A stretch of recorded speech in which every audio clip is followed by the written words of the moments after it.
நான் நினைக்கிறேன் ஒரு 40-50 பேருக்கு சான்ஸ் கொடுத்துருப்போம். விஜய் சாரோட அந்த கேரளா அந்த கிரவுண்ட் சீன் இருக்கு. அந்த சீன் வந்து இங்க ஸ்ரீலங்கால தான் பிளான் பண்ணது. இப்போ ஹார்பர்ல ஷூட் பண்ணாங்க, ரத்மலான ஏர்போர்ட்ல ஷூட் பண்ணது, கோட்லயும் அங்க ஷூட் பண்ணியிருக்கோம், விஜய் தேவரோட மூவிலையும் ஷூட் பண்ணியிருக்கோம். ஏன்னா பிரபுதேவோட அந்த நடிச்ச 2 கேர்ள்ஸுமே வந்து சிங்கள இண்டஸ்ட்ரியில நல்ல 2 ஆக்ட்ரஸ். உலகளாவிய ரீதியில் நேற்று தினம் அதிகாலை முதல் கோட் மூவி வந்து வெளியாகி சக்ஸஸ்ஃபுல்லாக ரன்னிங் ஆகி கொண்டிருக்கு அப்படின்னு சொல்லி நாங்கள் வந்து சொல்லலாம். வெற்றி நடை போட்டு கொண்டிருக்கு அப்படின்னு சொல்லலாம். இந்த திரைப்படத்திற்கும் இலங்கைக்கும் மிகப்பெரிய ஒரு ஒற்றுமை காணப்படுது. இந்தியாவுக்கும் இலங்கை எப்படி இந்த தொப்புள் கொடி உறவோ அதே மாதிரி இந்த கோட் படத்திற்கும் இலங்கைக்கும் ஒரு தொப்புள் கொடி உறவு போன்ற ஒரு உணர்வு வந்து காணப்படுகின்றது, உறவு இருக்கின்றது. எனவே அந்த படத்தில் இலங்கையைச் சேர்ந்த பலர் நடித்திருக்கின்றார்கள். அதே நேரத்தில் வந்து மைக் மோகன் வரக்கூடிய பல காட்சிகள், இன்னும் வைபவ் போன்றவர்கள் வரக்கூடிய பல காட்சிகள் இங்கே தான் வந்து ஒளிப்பதிவு செய்யப்பட்டன. அந்த படத்தினுடைய லைன் ப்ரொடியூசராக இலங்கையினுடைய தயாரிப்பாளராக கடமையாற்றிய எங்களோடு இருந்திருக்கக்கூடிய நடராஜா கார்த்திக் இணைந்திருக்கிறார். வணக்கம் கார்த்திக். வணக்கம். இலங்கையில் சினிமா தயாரிக்கிறது அப்படின்றது மிகப்பெரிய ஒரு குதிரை கொம்பான ஒரு விஷயமாக வந்து காணப்படுது. எனவே இந்த சூழலில் ஒரு வெற்றிகரமாக முழு நேர ஒரு தொழிலாக சினிமாவை அவர் வந்து எடுத்துக்கொண்டிருக்கின்றது அப்படின்றது மிகப்பெரிய அளவில் நாங்கள் பாராட்ட வேண்டிய விஷயம்தான். எனவே தொடர்ச்சியாக கார்த்திக் சொல்லுங்கள், இன்னும் பல விஷயங்கள் நீங்கள் வந்து செய்து கொண்டிருக்கீங்க, அதனுடைய அனுபவங்கள் எப்படி இருக்கின்றன? அதான் நான் சொன்னேன், இப்போ கோவிட் டைமில் வந்து இப்போ ஃபாரின் கண்ட்ரிஸ் வந்து நிறைய அலோவ் பண்ணலை அவங்க மூவி ஷூட் பண்ணுறதுக்கு, இந்தியன் மூவிஸுங்க. அப்போ அந்த டைமில் ஸ்ரீலங்காவில் ஒரு ஃப்ளெக்சிபிலிட்டி இருந்தது ஷூட் பண்ணுறதுக்கெல்லாம். ஸோ அந்த டைமில் தான் எக்ஸ்ப்ளோர் பண்ண ஆரம்பித்தாங்க ஸ்ரீலங்கன் மார்க்கெட்டை. சின்ன சின்ன மூவிஸுங்களும் வர ஆரம்பித்தாங்க. ஸோ அப்போ அந்த பேசிஸில் வந்து அப்போ 10th Class Diaries சொல்லி ஸ்ரீகாந்தோட அந்த மூவி வந்தது. ஸோ அதுக்கப்புறம் இம்மீடியட்டாகவே 800 மூவி வந்து ஷூட் பண்ண வேண்டிய ஒரு சிச்சுவேஷன், முருகனோட பயோபிக் மூவி. ஸோ அந்த மூவி வர்ற நேரம் வந்து ஆல்மோஸ்ட் ஒரு 150 இந்தியன் டெக்னீஷியன்ஸ் இங்கே வந்து ஷூட் பண்ண வேண்டிய, அதுவும் டிப்பிக்கல் கிரைசிஸ் டைம். அப்போ அது வந்து ஒரு 70 days ஷூட்டிங் ஸ்ரீலங்காவில். ஸோ ஒரு இந்தியா அவ்வளோ பெரிய டீம் ஒன்று வந்து ஒரு பெரிய ஒரு ப்ரொஜெக்டாக இங்கே நடந்தது வந்து அதான் ஒரு ரொம்ப காலத்துக்கு பிறகு நடந்த விஷயம். ஸோ அந்த டெக்னீஷியன்ஸ் எல்லாம் ஸ்ரீலங்கா இப்போ டெக்னீஷியன்ற நேரம் ஒரு செக்டரில் இருக்க மாட்டாங்க. அதாவது செக்டர்னா அந்த ஒரு ஸ்டேட்டில் இருக்க மாட்டாங்க. தமிழ்நாட்டில் இருக்கவங்க இருப்பாங்க, அதே மாதிரி கேரளா இண்டஸ்ட்ரியில் இருக்கவங்க இருப்பாங்க, தெலுங்கு இண்டஸ்ட்ரி, ஹிந்தி எல்லாமே இருக்கும். ஸோ அந்த இதில் வந்து ஸ்ரீலங்காவில் நிறைய லொக்கேஷன்ஸ் யூஸ் பண்ணது. ஸோ இவங்க அப்படியே ப்ரொமோட் பண்ணாங்க, அங்கே போயிட்டு சொன்னாங்க அப்படி ஸ்ரீலங்காவில் நல்ல லொக்கேஷன்ஸ் எல்லாம் இருக்குன்றாங்க. அடுத்தடுத்து மூவிஸுங்க வந்து வர ஆரம்பிச்சது. முழு நேர தொழிலே இதுதான் கூட இல்லையா? ஆமாம், இப்போ மெயினாகவே இதான் நம்ம செஞ்சுட்டு இருக்கோம். சரி, குறிப்பாக கார்த்திக் இன்றைய தினம் எங்களுடைய இந்த கலையத்துக்கு வந்தது மட்டும் இல்லாமல் நிறைய திரைப்படங்களை வந்து இலங்கையில் தயாரித்து கொண்டிருக்கிறது மட்டும் இல்லாமல் முதல் கன்னி வருகையாக ஒரு பரிசோடு தான் வந்திருக்கிறாரு எங்களுடைய வசந்தம் டிவியுடைய தலைவாசல் ரசிகர்களுக்கு. கொழும்புலேருந்து யாரெல்லாம் இன்றைய தினம் வந்து நீங்கள் கால் பண்ணுறீங்களோ உங்களுக்கான இலவச டிக்கெட்டை வந்து நாங்கள் வந்து வழங்க போகிறோம். குறிப்பாக வந்து கொழும்பில் உள்ளவங்களுக்கு தான் வாய்ப்பாக இருக்குது வந்து பார்க்குறதுக்கு. ஞாயிற்றுக்கிழமை 6:30 மணிக்கு அந்த திரைப்படத்தை வந்து நீங்கள் இலவசமாக வந்து கொழும்பில் வந்து பார்க்கலாம். தியேட்டர் என்ன அப்படின்றத வந்து நீங்கள் வளமையாக வரக்கூடிய எங்களுடைய தொலைபேசிக்கு அழைப்பினை ஏற்படுத்துங்க. அதன் மூலமாக தகவல்களை வந்து எங்களோட அஜித் வந்து உங்களோட கோஆர்டினேட் பண்ணுவார். எனவே அது குறித்தான விடயங்களை வந்து நாங்கள் சொல்கிறோம். எனவே வந்து தொடர்ச்சியாக இந்த நிகழ்ச்சி முடிய முன்பாக யாரெல்லாம் அழைப்பு ஏற்படுத்துகிறீங்களோ அந்த இலவச டிக்கெட் உங்களுக்கு வழங்க போகின்றோம். சந்தோஷம், நன்றி இந்த வாய்ப்பை வந்து எங்களுடைய ரசிகர்களுக்கு நீங்கள் கொடுத்ததுக்கு. சரி, இந்த நடிப்பு அப்படின்றது உங்களுடைய வாழ்க்கையில் வந்து உண்மையாகவே உங்களுக்குள்ள இருந்த ஒரு திறமையினுடைய வெளிப்பாடா, இல்லை சொன்னால் ஒரு ஆசைக்காக நடிச்சிங்களா? இல்லை, ஆக்சுவலாக இந்த இண்டஸ்ட்ரி இந்த ஃபீல்டுக்கே நாங்கள் வந்தது வந்து நடிக்கிறதுக்காக தான் வந்தது. அது 2004. ஏன்னா உங்களோட லுக்கில் ஒரு நடிகர் ஒருத்தர் தெரியாத யோசிச்சுட்டு தான் இருக்கேன். 2004 உண்மையில் நடிக்கிறதுக்காக தான் இந்த இண்டஸ்ட்ரிக்கே வந்தது. யூனிவர்சிட்டியில் படிச்சுட்டு இருக்க நேரம் வந்து நடிக்கிறதுக்கு அவ்வளோ பயங்கர கிரேஸ். ஸோ அந்த இதில் தான் வந்தது இதில். ஸோ அதுக்கு வந்து அப்புறம் நாங்கள் வந்து ஒரு ஊடக இதில் வந்து ஒர்க் பண்ண ஆரம்பித்தோம். நிறைய ட்ராமாஸ் இதெல்லாம் நடிச்சிருக்கேன். நான் நிறைய நடிச்சுட்டு தமிழ் தான் எல்லாம் நிறைய விதங்களில் நிறைய ஊடகங்கள்ல நடிச்சிருக்கேன் நான். ஸோ அந்த பேசிஸில் அதுக்கப்புறம் யூனிவர்சிட்டி முடிஞ்சோன்னே அப்படியே ஒரு தனியார் ஊடகம் ஒன்றில் வந்து நான் மார்க்கெட்டிங் இதுக்கு போயிட்டேன். நீ அங்கே வேலை செய்யும்போது அங்கேயும் நான் தான் இருந்தேன். ஓ, அப்படியே மார்க்கெட்டிங் இதுக்கு போயிருக்க நேரம். ஸோ அங்கே அப்படியே மார்க்கெட்டிங்கில் இது பண்ணுற நேரம் அப்படியே அந்த எக்ஸ்போஷர் ஆரம்பிச்சிருச்சு. ஸோ நடிப்பு அது வந்து குறைஞ்சிருச்சு. ஸோ அதுலேருந்து சொந்தமாகவே அப்படி ஆரம்பித்தது தான் நம்ம ஐங்கரன் மீடியா சொல்யூஷன் சொல்லிட்டு சொந்தமாகவே கம்பெனி ஆரம்பித்தது 2010 ஆரம்பித்தோம். ஸோ நான் இன்னும் 2-3 ஃப்ரெண்ட்ஸுங்க சேர்ந்து சேர்ந்து தான் ஆரம்பித்தது. சரி, தொடர்ச்சியாக நாங்கள் பேசுவோம். நிகழ்ச்சியில் ஒரு நேர அறிக்கை தயாராக இருக்கின்றது, இடைவேளை தயாராக இருக்கின்றது. எனவே இன்றைய தினம் எங்களுடைய சிறப்பு விருந்தினராக அவருக்கு தந்திருக்கக்கூடிய நடராஜா கார்த்திகோடு பல விஷயங்களை வந்து பேசிக்கொண்டிருக்கின்றோம். இன்னும் நிறைய விஷயங்களை வந்து பேசலாம். எனவே அதற்குள் கொழும்பில் இருக்கக்கூடிய இல்லை சொன்னால் ஞாயிற்றுக்கிழமைக்குள் கொழும்பில் வரக்கூடிய யாராவது சந்தர்ப்பம் இருக்கக்கூடியவரை நீங்கள் அழைப்பு ஏற்படுத்தினால் கோட் மூவிக்கான அந்த இலவச டிக்கெட்டுகளை வந்து தலைவாசல் நிகழ்ச்சியின் மூலமாக நீங்கள் பெற்றுக்கொள்ளலாம். எனவே நண்பர்களோடு இணைந்து தான் இந்த ஐங்கரன் சொல்யூஷனை வந்து மீடியா சொல்யூஷனை வந்து ஆரம்பித்ததாகவும் இதன் மூலமாக 14 ஆண்டுகளாக வெற்றிகரமாக இந்த நிறுவனம் ஓடிக்கொண்டிருக்கின்றது அப்படின்றதா சொல்லியிருக்கிறாரு. நாங்கள் இந்த இடைவெளியில் பேசின மிக முக்கியமான விஷயம் வந்து எங்கள் நாட்டினுடைய கலைஞர்களுக்கு எப்போ வாய்ப்பு கொடுக்க போறீங்க அப்படின்னு ஒரு கேள்வி கேட்டிருந்தேன். அதை இப்போவும் கேட்குறேன். கார்த்திக், அதனுடைய ஐடியா செயற்பாடுகள் எப்படி இருக்கு? ஆக்சுவலி நான் வந்து ஸ்டார்ட் பண்ண பீரியட்லேருந்தே நிறைய ஆப்பர்ச்சுனிட்டி கொடுத்துட்டு தான் இருக்கோம். நடிக்கிறதுக்கு அப்படின்ற நேரம் நம்ம 800 மூவிலே கிட்டத்தட்ட 80 ஆர்டிஸ்ட்டுக்கு ஆப்பர்ச்சுனிட்டி கொடுத்துருக்கோம். ஸோ அதிலிருந்து வர்ற அடுத்த ஒவ்வொரு மூவியுமே இப்போ மம்முட்டியோட இப்போ தான் ரிலீஸ் ஆனிச்சு மனோரதங்கள்னு சொல்லிட்டு. ஸோ அதுலேயும் வந்து ஒரு மெயின் கேரக்டர் பண்ணியிருந்தாங்க ஸ்ரீலங்கன் ஒருத்தர். ஸோ அதுக்கடுத்து சைந்தவ் மூவி தெலுங்கு மூவி அதுலேயும் வந்து நிறைய பேருக்கு சான்ஸ் கொடுத்துருந்தோம். ஆனால் முடிஞ்ச அளவுக்கு இப்போ யார் யார் வந்து எங்கள்கிட்ட கேட்குறாங்க. இப்போ பிரபுதேவாவோட நடித்த அந்த 2 ஆர்டிஸ்ட்டுங்க ஆக்சுவலாக நாங்கள் வந்து தமிழ் டான்சர்ஸ் 2 பேர் நான் தேடினோம். தமிழ் டான்சர்ஸ் இருந்தாங்க, பட் அவங்க வந்து வர்றதுக்கு அவங்க அது அவங்க வரல. அவங்க இனி வசந்தன் வாய்ப்பு கொடுத்தீங்க, நாங்களே ட்ரெய்லர் போட்டு நிறைய பேர் தேடி கண்டிப்பாக ஏன்னா பிரபுதேவோட அந்த நடித்த 2 கேர்ள்ஸுமே வந்து சிங்கிள் இண்டஸ்ட்ரியில் நல்ல 2 ஆக்ட்ரஸுங்க. ஸோ அவங்களுக்கு நல்ல ஒரு ஆப்பர்ச்சுனிட்டி அது. அதே மாதிரி இப்போ கோட் மூவிலையும் வந்து நிறைய ஆர்டிஸ்ட்டுங்களுக்கு சான்ஸ் கொடுத்துருந்தோம். அடுத்து விஜய் தேவரகொண்ட இப்போ தான் முடித்தோம் நாங்கள். ஸோ அந்த மூவிலே வந்து எக்கச்சக்கமான நான் நினைக்கிறேன் ஒரு 40-50 பேருக்கு சான்ஸ் கொடுத்துருக்கோம் அப்படின்றீங்க. அதில் நல்ல ப்ராமினெண்ட்டாக நடிக்கிறாங்க, ப்ராமினெண்ட்டான கேரக்டர்ஸுங்களே இருக்குது அதில். அப்படியா? படம் பார்த்தவங்க வந்து சொன்னாங்க உங்களை கண்டதா சொல்லி. 68 international successful operation. சரி, ஒரு சிறிய காட்சியை வந்து நாங்கள் பார்த்துருந்தோம். இந்த காட்சியை ஒளிபரப்புனதுக்கு மிக முக்கியமான காரணம் வந்து இலங்கையில் எடுக்கப்பட்ட பல காட்சிகள் இந்த ட்ரெய்லர் வந்து வந்திருக்கு. கார்த்திக், அதை பார்க்கும்போது அப்படி புரியலை. அது எப்படி வந்து அந்த அளவுக்கு தொழில்நுட்பத்தை பயன்படுத்தி வந்து எடுத்தீங்க? எங்கள் நாட்டுன்னு கண்டுபிடிக்க முடியலையே என்ன? இல்லை, ஆக்சுவலாக அது வந்து ஆரம்பத்தில் விஜய் சாரோட அந்த கேரளா அந்த கிரவுண்ட் சீன் இருக்குது. அந்த சீன் வந்து இங்கே ஸ்ரீலங்காவில் தான் பிளான் பண்ணது. கெத்தாராம் கிரவுண்டு தான் பிளான். ஆனால் அவர் வர்றதா பல கதைகள்லாம் போனோம். ஆமாம், அது ஆக்சுவலாக இங்கே தான் வந்து ஷூட் பண்ணுறதுக்கு இருந்தது. 15 days ஷூட். அது இல்லாமல் ஒரு சாங் ஒன்று, அந்த சாங்கும் வந்து இங்கே தான் ஷூட் பண்ணுறதுக்கு இருந்தது. 2 விஷயம். அது அப்படியே அந்த அவர் வர்றாருன்னு சொன்ன உடனே அந்த மீடியா ஹைப்பெல்லாம் கிரியேட் ஆகி இந்தியாவில் அது யூடியூப் எல்லாம் வந்து வேறு மாதிரி இது பண்ண அந்த டைமில் பொலிட்டிக்கல் பார்ட்டி வேறு ஆரம்பிச்சிட்டாரு. ஸோ அது அந்த டைமில் யோசிச்சாரு ஸ்ரீலங்கா போயிட்டு ஷூட் பண்ணுறதை விட இந்தியாவிலே நிறைய இடங்களில் செட் போட்டு அவருக்கு டைம் இல்லாத பிரச்சனை. ஸோ அதனால் அங்கேயே செட் போட்டு எல்லாமே ஷூட் பண்ணி அதை முடிச்சிட்டாங்க. ஸோ அதை தாண்டி ஃபாரினில் நிறைய ஷூட் பண்ண வேண்டி இருந்தது சில சீன்ஸுங்க. அப்போ அதை வந்து ஸ்ரீலங்காவில் சீட் பண்ணி செஞ்சாங்க. ஆக்சுவலி இப்போ ஹாபரில் ஷூட் பண்ணாங்க, ரத்மலான ஏர்போர்ட்டில் ஷூட் பண்ணது. இப்போ அதெல்லாம் வந்து அங்கே சென்னை ஹாபர் மாதிரியே காமிச்சிருப்பாங்க. இதை எப்படி நீங்கள் வந்து இந்த அனுமதிகளை வந்து பெற்றுக்கொண்டீங்க? இப்போ ஹை செக்யூரிட்டி ஜோனில் வந்து சில காட்சிகள் எடுத்திருக்கீங்க, அதுக்கு எப்படியான அணுகுமுறைகளை மேற்கொண்டீங்க? ஸ்பெஷலி லைன் ப்ரொடக்ஷன் பிஸ்னஸ் செய்கிறதுக்கு வந்து எங்களுக்கு இந்த இன்ஃப்ளூயன்ஸ் எங்களுக்கு இருக்கணும். இல்லைன்னா இந்த பிஸ்னஸ் பண்ண முடியாது. அந்த லைன் ப்ரொடக்ஷனுக்கு நம்ம பிரசிடென்ட் லெவலாக இருக்கலாம், பிரைம் மினிஸ்டர் லெவலாக இருக்கலாம், ஆர்மி, போலீஸ், எல்லா ஸ்கேல்லையும் ஸ்ரீலங்காவில் மினிஸ்ட்ரி லெவல் எல்லா இதுலேயுமே வந்து எனக்கு பர்சனலாகவே எக்ஸஸ் இருக்குது. ஸோ அது மூலமாக தான் எங்களுக்கு வந்து இது பண்ண முடியும். இல்லாட்டி அப்படி பண்ண முடியாது. ஏன்னா சடன் சேஞ்சஸ் வரும். நாளைக்கு ஏதாவது லொக்கேஷன் கேட்பாங்க, அந்த லொக்கேஷனுக்கு ஒரு 400-500 பேரை கொண்டு போயிட்டு ஒரு டெக்னிக்கல் டீம் அப்படியே ஃபுல்லாக போயிட்டு செட்டை நம்ம இறக்குறது அப்படின்றது ஈஸி இல்லை.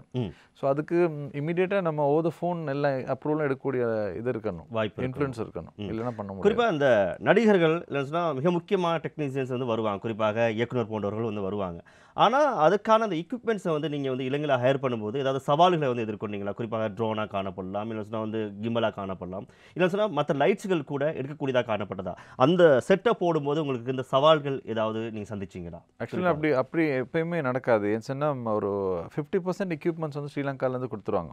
50-60% கொடுத்துருவாங்க. கேமரா எப்பயுமே நம்ம வந்து ரெக்கமெண்ட் பண்ண மாட்டோம் இங்கே கொண்டு வரதுக்கு. ஏன்னா லென்ஸ் இஷ்யூஸ் இருக்குது. அதனால வந்து நாங்கள் இந்தியாவிலேருந்தே கொண்டு சொல்லிடுவோம். ஸோ டிஓபிக்கு இந்தியன் கேமரா கொண்டு வரது அவருக்கும் இது ஒரு கம்ஃபர்டபுளாக இருக்கும். ஸோ எக்யூப்மெண்ட் வைஸ் எந்த பிரச்சனையும் வரல. அதே மாதிரி இங்கே உள்ள டெக்னீஷியன்ஸ் வந்து இந்தியன் டெக்னீஷியன்ஸ்க்கு ஈக்குவலாகவே இருக்காங்க. நீங்கள் ஆர்ட் டிபார்ட்மெண்ட், அதாவது செட் டிபார்ட்மெண்ட் எடுத்தீங்கன்னு சொன்னால் ப்ரொடக்ஷன் டிசைனர் அவர் மட்டும்தான் வருவாங்க. மற்ற அவ்வளோவுமே ஃபுல் செட்டுமே செய்கிறது இங்கே தான். ஆக நீங்க சொல்றீங்க இந்தியாவுல தரமா இருக்கக்கூடிய ஒரு சினிமாவை இலங்கையில் எடுக்கான்றீங்க. அப்படியா? கண்டிப்பா நல்ல டெக்னீஷியன்ஸ் இருக்காங்க.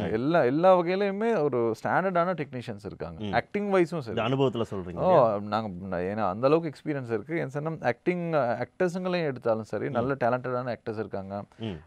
டெக்னிக்கல் வைஸும் டெக்னீஷியன்ஸ் எல்லா செக்டர்லையும், அதாவது டிரெக்ஷன் டிபார்ட்மெண்ட்டாக இருக்கலாம், இல்லைனா ஆர்ட் டிபார்ட்மெண்ட்டாக இருக்கலாம், இல்லை காஸ்டியூம் டிபார்ட்மெண்ட்டாக இருக்கலாம், எல்லா மேக்கப் இது டிபார்ட்மெண்ட்டாக இருக்கலாம், எல்லாத்துலேயுமே ஸ்டாண்டர்டானவங்க இருக்காங்க. இந்தியன்ஸுக்கு ஈக்குவலாகவே அவங்களும் பெர்ஃபார்ம் பண்ணக்கூடிய. ஸோ அதனால் அங்கேருந்து மெயின் சீஃப் டெக்னீஷியன்ஸ் வருவாங்க.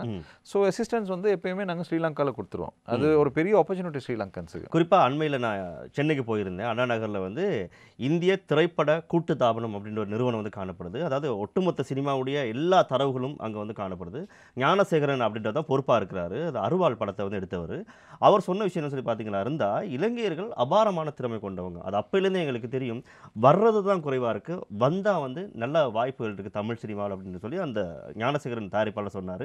நீங்கள் சொன்ன மாதிரி எல்லாமே செய்யக்கூடிய கலைஞர்கள் இருக்காங்க, ஆனால் வர்றாங்கல்ல அப்படின்ற ஒரு வகையில் தான் வந்து அவர் சொல்லியிருந்தார். இப்போ நீங்கள் சொல்லும்போது தான் புரியுது வந்து நிறைய திறமையானவர்கள் இருக்காங்க என்பதாக வந்து. சரி, அடுத்தடுத்து அவங்களுடைய ப்ரொஜெக்ட் என்ன மாதிரி போய்கிட்டு இருக்கு? அடுத்து எல்லாமே பெரிய ப்ராஜெக்ட்ஸ். ஏன்னு சொன்னால் சில நேம்ஸை வந்து நம்மளுக்கு சொல்ல முடியாது, ஏன்னா சில சிக்கல்கள் இருக்குது அதில்.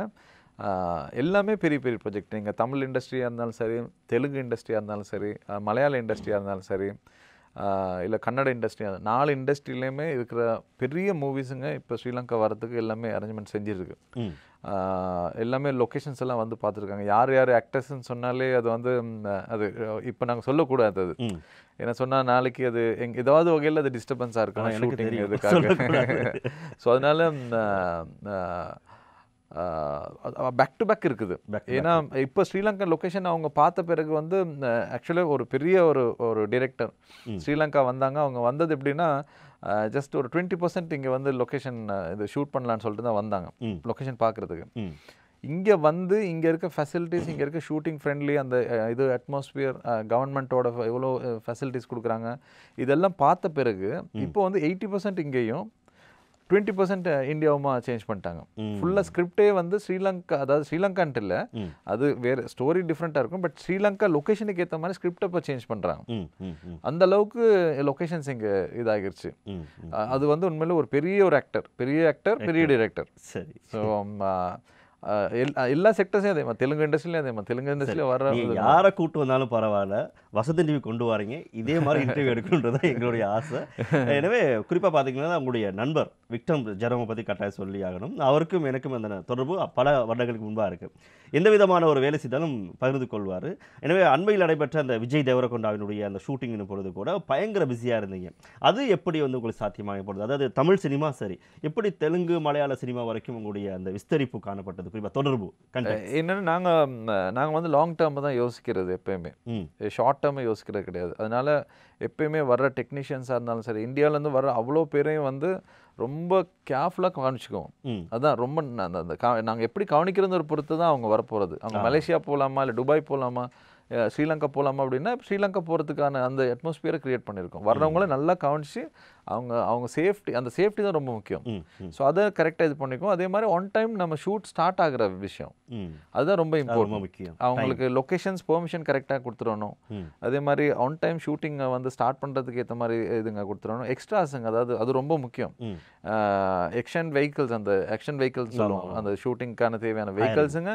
அதே மாதிரி எக்ஸ்ட்ராஸுங்க, ஒரு 100-200 பேர் நடிகர்கள் தேவைன்னு சொன்னால் அந்த 100-200 பேர் 6 மணிக்கு 7 மணிக்கு ஷூட் ஸ்டார்ட் ஆகுதுன்னா 6 மணிக்கு கொண்டு வந்துடுவோம். ஸோ இப்போ கடைசியாக முடிஞ்ச விஜய் தேவரகொண்டா மூவியில் ஆக்ஷன் டிரெக்டர் சொல்லிட்டு போனது என்னன்னு சொன்னால், வெரி டிசிப்ளின் டீம் அப்படின்றது.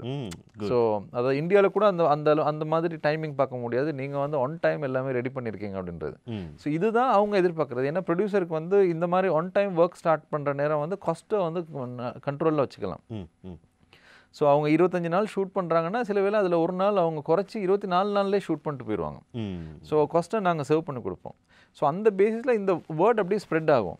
இன்றைக்கி தெலுங்கு இண்டஸ்ட்ரியில் எல்லா பெரிய கம்பெனிஸாக இருந்தாலும், மைத்ரி மூவிஸாக இருக்கலாம், சித்தாரா என்டர்டெயின்மெண்ட்டாக இருக்கலாம், சுரேஷ் ப்ரொடக்ஷனாக இருக்கலாம், எல்லாமே இன்றைக்கி பீப்புள்ஸ் மீடியா ஃபேக்ட்ரியிலேருந்து அவ்வளோ கம்பெனிஸும் நம்ம கம்பெனியே தெரியும், கம்பெனியோட இருக்குது. குறிப்பாக கார்த்திக், இந்த 2 வகையான விஷயத்தை வந்து நீங்கள் இலங்கையில் செய்கிறீங்க. ஒன்று ப்ரீ ப்ரொடக்ஷன் அண்ட் ப்ரொடக்ஷன். இதில் முக்கியமாக நீங்கள் செய்யும்போது எது சவால் மிக்கதாக காணப்படுது? குறிப்பாக ப்ரீ ப்ரொடக்ஷன் செய்யும்போது உங்களுக்கு கஷ்டமாக இருக்கு? ஆக்சுவலாக ப்ரொடக்ஷனை விட ப்ரீ ப்ரொடக்ஷன் தான் கஷ்டம். நீங்கள் ஏன்னா சொன்ன லொக்கேஷன் கரெக்டாக கொடுத்துறோம் நம்ம. ம் இப்போ அங்கேருந்து மேட்ச் பண்ண ஒரு இது அனுப்புவாங்க, ஒரு ரிக்குவயர்மெண்ட் அனுப்புவாங்க. அந்த ரிக்குவயர்மெண்ட்டை நம்ம கரெக்டாக மேட்ச் பண்ணணும். ம் அது மேட்ச் பண்ணலைன்னா இங்கே வரமாட்டாங்க. ம் அப்போ அந்த டிரெக்டர் என் மைண்டில் என்ன வச்சிருக்காரோ ம் அது எங்களுக்கு காட் கிஃப்ட் தான் அது.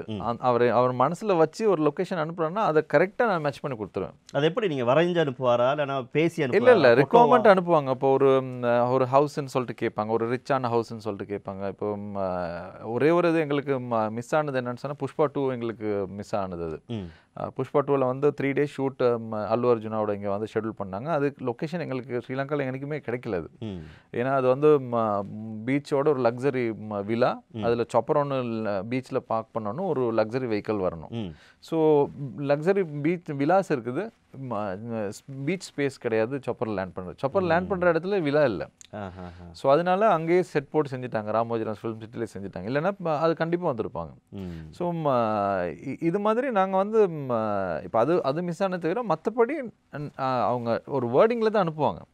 என்னென்ன ரிக்வயர்மெண்ட்ஸ் தேவையோ அவ்வளோதான் வேர்டிங்லாம் அனுப்புவாங்க. ஆக்சுவலாக இப்போ ரீசெண்டாக இப்போ ஒரு பீரியோடிக் மூவியில் வந்து 1950 இது பண்ண பிரதிபலிக்கிற மாதிரி ஒரு மூவி அது. இப்போ வரப்போகிற ஒரு பெரிய ஜனவரியில் ஸ்டார்ட் ஆகுது. ஸோ அதில் வந்து ஒரு பெரிய ஒரு சீஃப் மினிஸ்டர் ஆஃபீஸ் ஒன்று மாதிரி இருக்கணும், அது உள்ளுக்கு சேம்பர்லாம் இருக்கணும், இப்படியெல்லாம் இருக்குது. ஸோ அதுக்கு ஸ்ரீலங்கா அவங்க இந்தியாவில் கொடுக்க மாட்டாங்க அந்த மாதிரி இதெல்லாம். ஒரு இதெல்லாம் இந்த இப்போ பார்லமெண்ட்டில் உள்ளுக்கு உட்காந்துருக்க மாதிரி அந்த இதெல்லாம் கொடுக்க மாட்டாங்க ஷூட்டிங்.